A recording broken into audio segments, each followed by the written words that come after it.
in the centre of Hexham Abbey is something quite remarkable. This is a crypt and it was created in the year 674. This is the main chamber.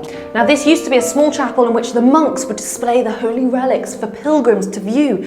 Now the crypt that you see today has these bare stone walls, but it would have originally been plastered and had some really beautiful biblical images. It was Saint Wilfrid who went to Rome. He was inspired by the crypts that he saw in Italy, and he came back and he ordered this crypt to be built. Some of the walls here have these quite strange designs, and this is because the stone was taken from earlier settlements of Roman Britain. So you can even see some patterns and details that would have originally been in Roman buildings.